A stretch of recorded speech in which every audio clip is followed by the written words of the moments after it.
Hi there, and welcome to Cybersecurity Today. I'm Jim Wiggins, your host.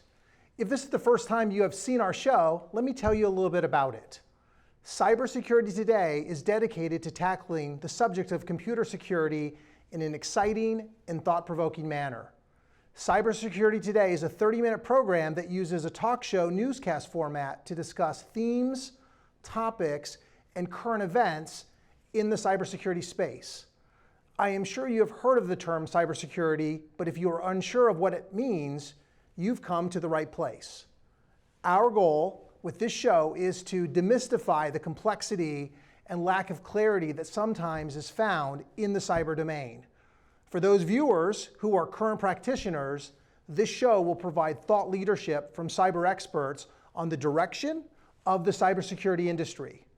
So we really focus on trying to serve a number of different stakeholder groups, from the novice all the way to the expert. We hope you enjoy the program. Now, today's show is going to be broken into two segments. We'll have our first segment called Cyber Bites. This segment covers a number of current events that are happening today in the cybersecurity industry. Then, in our second segment, we have Mrs. Jessica Gulick from the US Cyber Games coming on the show to discuss cyber competitions and how they are an effective method to help build the knowledge, skills, and abilities of the cyber workforce. If cyber competitions are new to you, I want you to walk away with perhaps a new term in your vocabulary. Specifically, it's the term gamification. It is where we use gaming tools and techniques to help create learning experiences. Now, I grew up playing video games as a kid, and cyber competitions kind of tap into that nostalgia that myself and perhaps you may remember experiencing. That gaming idea has been brought into the cyber world, integrating it with a sports theme to help gaming and competition to develop important what we call cyber competencies, such as red teams and blue teams. Red teams are usually offensive groups, and blue teams are defensive groups. Jessica is going to talk to us about the US Cyber Games and how they are being used to help foster and promote development of these important cyber competencies. Okay, so let us get into the Cyber Bites and talk about what's going on today in the cybersecurity industry. Okay, so in current news, the Cybersecurity and Infrastructure Security Agency, sometimes known as CISA, has issued a new report outlining baseline security performance goals, CPGs, for all critical infrastructure sectors. Now, the critical infrastructure really represents areas that you might be somewhat familiar with if you've heard the terms nuclear reactor, water treatment facilities, and electric power grids, and their dependence on computer systems to operate and maintain critical services for the nation. In July of 2021, President Biden signed a national security memorandum on improving cybersecurity for the critical infrastructure control systems. This memorandum required CISA, in coordination with the National Institute of Standards and Technologies, also known as NIST, and the interagency community to develop baseline cybersecurity performance goals that are consistent across all critical infrastructure sectors. These voluntary cross-sector cybersecurity performance goals, CPGs, are intended to help establish a common set of fundamental cybersecurity practices for critical infrastructure, and especially help small and medium-sized organizations kickstart their cybersecurity efforts. The CPGs are a prioritized subset of IT and operational technologies, sometimes called OTs, practices that critical infrastructure owners and operators can implement to meaningfully reduce the likelihood and impact of known risks and adversary techniques. The goals were informed by existing cybersecurity frameworks and guidance, as well as real-world threats and adversarial tactics, techniques, and procedures observed by CISA and government and industry partners. By implementing these goals, owners and operators will not only reduce risks to critical infrastructure operations, but also the American people. Now, more information about these CPGs can be found at www.cisa.gov. In a second news article, a meeting at the White House is occurring this month with cyber professionals from 37 countries and 13 international companies to discuss the impact of ransomware and other types of cyber-based crime. The expectation is that through the meeting, a set of common practices can be established globally to help mitigate the impact and damage done by ransomware and the inappropriate use of cryptocurrencies such as Bitcoin in making payments to attackers. Additionally, the hope is that through the use of common cyber practices, it will be more likely to be able to hold ransomware actors accountable. The group plans to issue a statement at the end of the meeting with plans to place pressure on other countries that support the development and use of ransomware attacks. In our third story, the Cybersecurity and Infrastructure Security Agency, CISA, and the FBI, and the Multi-State Information Sharing and Analysis Center, sometimes called the MS-ISAC, have released a joint guide providing organizations proactive steps to reduce the likelihood and impact of distributed denial-of-service attacks, sometimes referred to as DDoS attacks. Now, a denial-of-service attack, if you're not familiar with it, is a type of cyber attack that is specifically targeting applications or websites with the goal of exhausting the system's resources, which in turn renders the target unreachable or inaccessible, thereby denying legitimate users access to the service. So in our particular case, a DOS attack is categorized as the DDoS attack when the overloading traffic originates from more than one attacking machine operating in concert. These attacks can cost an organization time and money and may impose reputational cost while resources and services are inaccessible. The guide that was released is broken into three major areas: before, during, and after a DDoS attack. This guide provides guidance on what to do and how to go about reporting the attack to the FBI and/or CISA. The guide can be downloaded, again, at the CISA website, www.cisa.gov. In our fourth story, a federal financing crimes watchdog reports that the U.S. banks and financial institutions processed over $1 billion in ransomware payments in 2021. This was a new record that was 3 times the number of payments made in 2020. The watchdog agency noted that it might be due to a step up in enforcement since the Colonial Pipeline attack. The attack shut down the pipeline for days, causing fuel shortages in the southeast and snarling air traffics across much of the United States. President Biden declared a state of emergency as a result. In March of 2022, President Biden signed an order mandating some organizations to report certain cyber incidents and ransomware payments to the Cybersecurity and Infrastructure Security Agency. An interesting note, CISA also launched a campaign to reduce the threat of and impact of ransomware in January of 2021.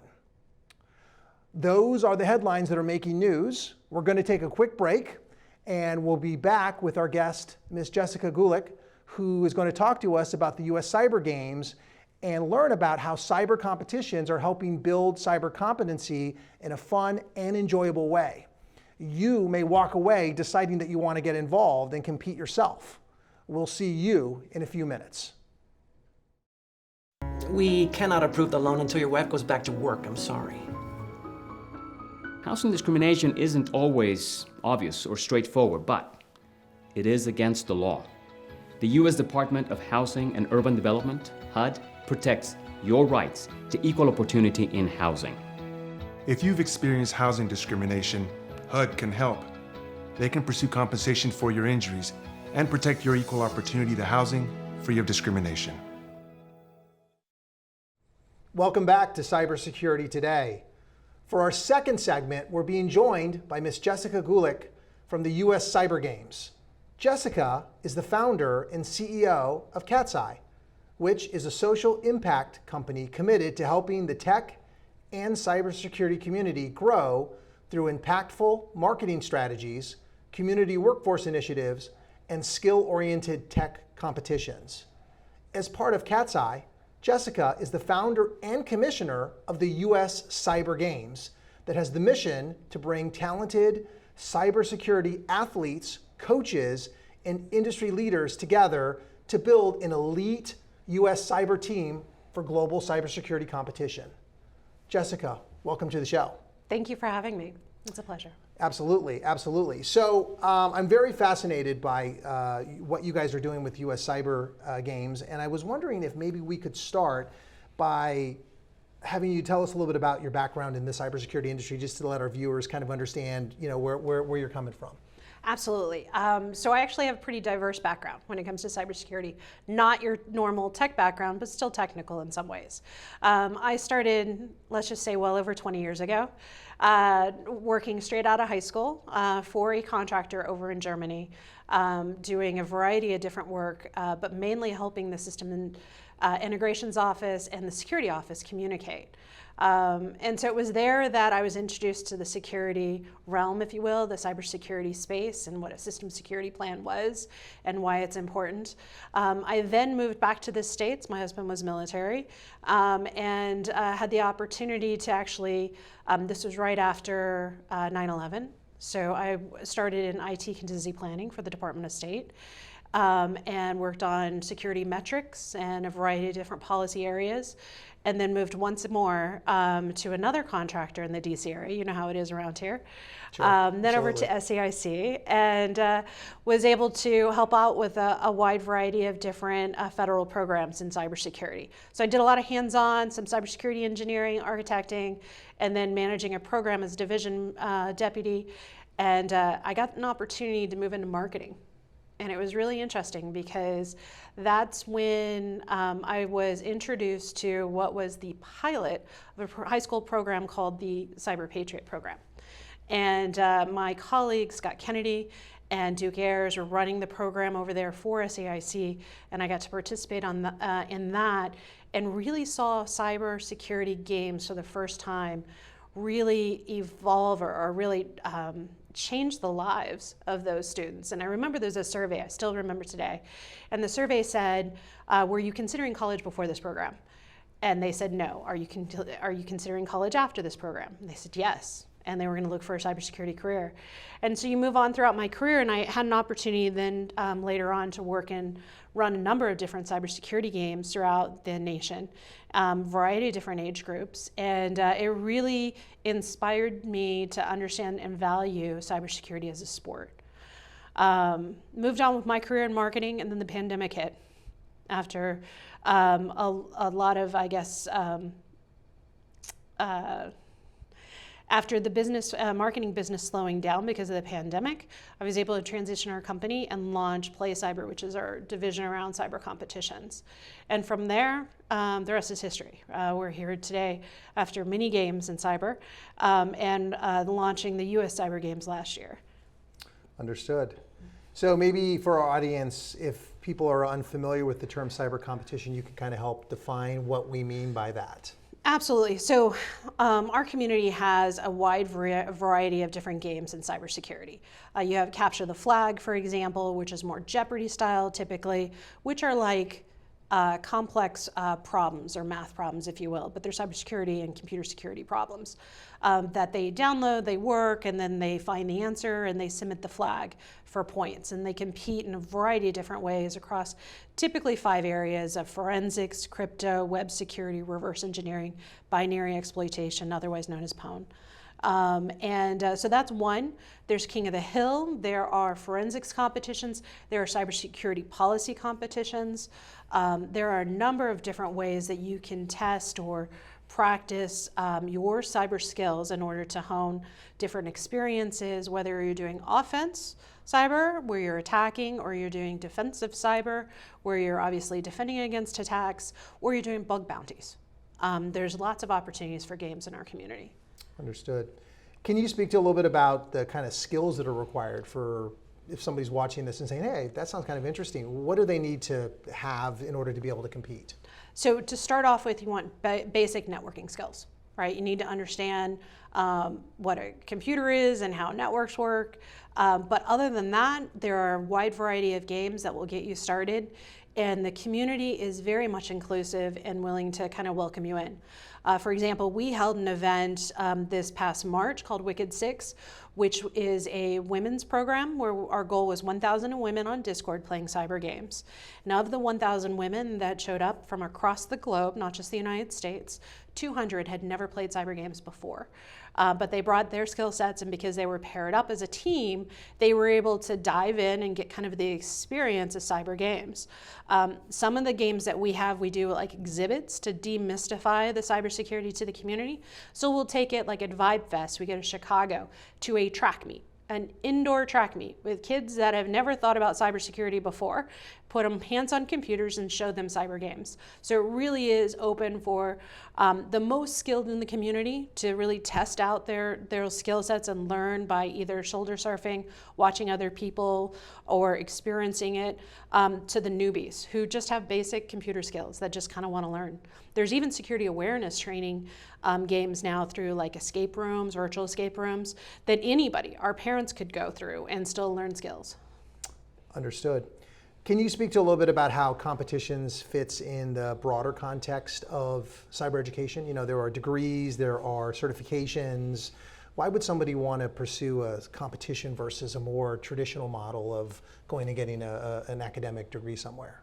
Or do they complement each other? They absolutely complement each other. A cybersecurity degree right now is very important, as are certificates, certification programs, internships, and apprenticeships. Games just provide another layer of immersive experience. I like to say that it does really two primary value points. One, it helps the pipeline. We diversify the pipeline through gamification. We make it fun. So if you're playing esports or you're playing League of Legends or Overwatch or something like that, you might be more apt to think of cybersecurity by playing a cybersecurity game. And two, if you're already into cybersecurity and you know it's your career field, cybersecurity games help you, what I call, decrease the time to value. So one of the pipeline issues that we have is that even if we had enough people coming into the market space, graduating with degrees and certifications, they still need about 5 years before they're really valuable to the company. In other words, 5 years of experience to see what needs to be seen, to experience what an attack looks like, to know how to contribute as a team member, time to value. What games do is through an immersive experience by working on a team and watching others, you learn faster. Your time to value drastically decreases. Sometimes you could go from 5 years all the way down to 2 years before you're returning value. So games provide that immersive experience to apply what you've learned in new ways, but it also is very exploratory.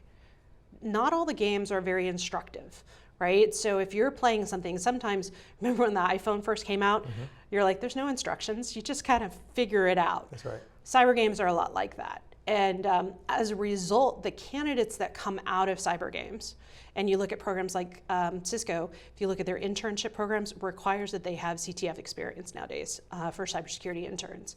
And the reason is because if I look at a candidate who has not played games, and I look at a candidate that does, the difference is one person needs task management, needs, hey, go check this out. The other one just kind of figures it out. They're looking around constantly, where is the vulnerability? Where do I get started? How do I solve this? What's the problem to solve? And that's kind of the cool value, if you will, of games. Interesting. So let's talk a little bit about the demographics or what you see in terms of the traditional or the typical individual who pursues cyber competitions. Are they young? Are they middle-aged? Or is this for older people? Where do they fall on the spectrum from a professional development perspective? They're actually getting older. So originally it was young, but if you look at Cyber Patriot, something like 9 years now. 9 years old. CCDC, I think, started a couple of years, which is the college program, before that. So we're looking at about a decade worth of cyber games in the marketplace. As a result, these individuals that started playing 10 years ago are now, approaching 30s, 35 years of age. So there's quite a few candidates that are coming in younger from the high schools, so anywhere from 16 to 25, which is typically where we focus.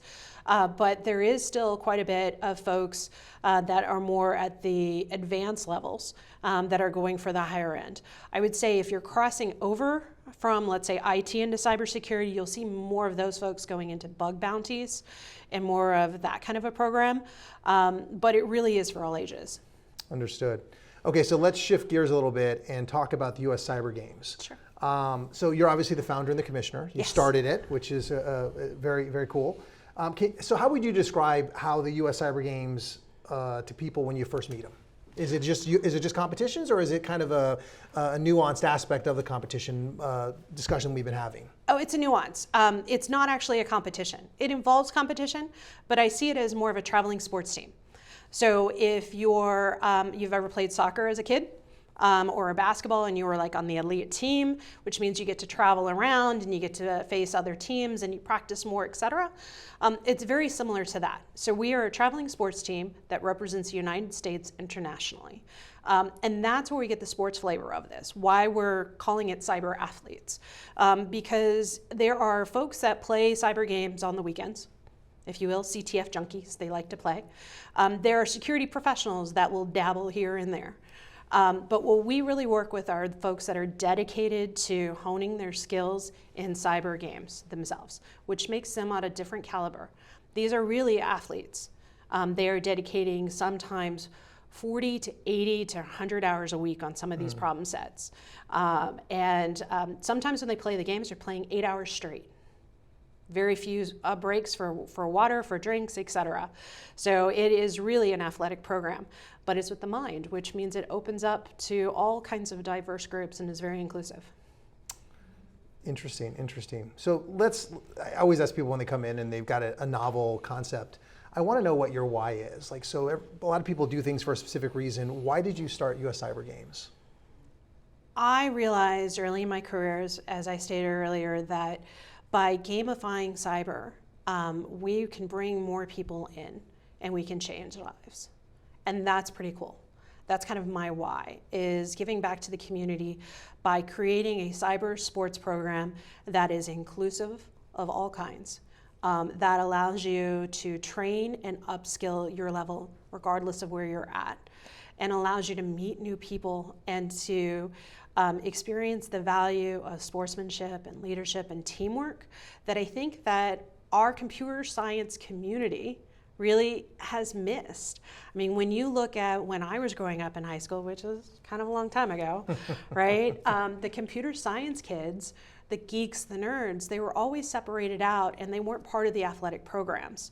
But the athletic programs provided a very unique educational moment for those athletes, teaching them the importance of teamwork the hard way, teaching them dedication, why to show up for practice, teaching them leadership moments, sportsmanship, when things don't go your way.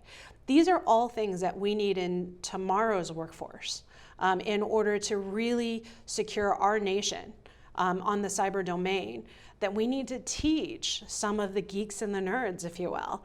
And I think that games provide that opportunity. And frankly, I love the fact that games allow us to really identify the heroes in our community. Too often in our community, when we talk about cyber attacks and we talk about hackers and anonymous and all this, we're really celebrating the bad guys. And I believe that cyber sports and cyber games allow us to celebrate the heroes or heroes in the making and really start talking about those characteristics that should define our workforce as we go forward. So it sounds like there's a kind of an experiential learning aspect to it. Oh, yeah. You're really helping address the technical competency component that is so missing in a lot of cases for our cyber workforce. Is that a fair assessment, would you say? Yes. Yes, absolutely. And so they get to go through and they get to do it not just by reading a book, but by actually, to your point, immersing themselves in this experiential environment that's really non-threatening because there's not really much at stake, right? That's pretty cool. All right, so how do you see the U.S. Cyber Games evolving in the future? What are your kind of That's a great question. vision for the program? First, I shouldn't go much further without really appreciating the National Initiative for Cybersecurity Education, NICE. It's through their grant that this program has really been able to bloom and progress. And as we continue with this program, I'm hoping to see a national tour where we go around to various different colleges and communities with our cyber exhibits and help inspire and recruit the next generation. I'm hoping to see more teams as we build out the league. There's a reason why we have the US Cyber Team and we have the US Cyber Games, is because we see this as a program that will evolve to many teams, probably across the nation, that will then compete to be the top team if you will. Understood. Okay, Jessica, so how do corporations and individuals get involved if they want to learn more about the program itself? They can absolutely perhaps check out the website at uscybergames.com. There's a number of calls to action that allow them to get involved in different ways, whether it's mentorship or spreading the word and helping us reach more audiences across the nation, if not the globe. Got it. All right, well, Jessica, we want to thank you for coming in and sharing all this great information about the U.S. Cyber Games with our audience. Thank you, Jim. It was a pleasure. Absolutely. So that's going to do it for today's episode. We again want to thank our guest, Ms. Jessica Gulick, for coming in and talking to us about cyber competitions and more specifically the U.S. Cyber Games. We hope that you found this information in today's show interesting and useful and that you learned something new about cybersecurity. If you would like to learn more about cybersecurity today and keep tabs on upcoming episodes, please check out our show's website at www.cybersecuritytoday.org. You can also reach out to us with questions or comments at our email, which is contactus@cybersecuritytoday.org. We look forward to seeing you at our next broadcast. Thanks a lot for joining us. Have a great day.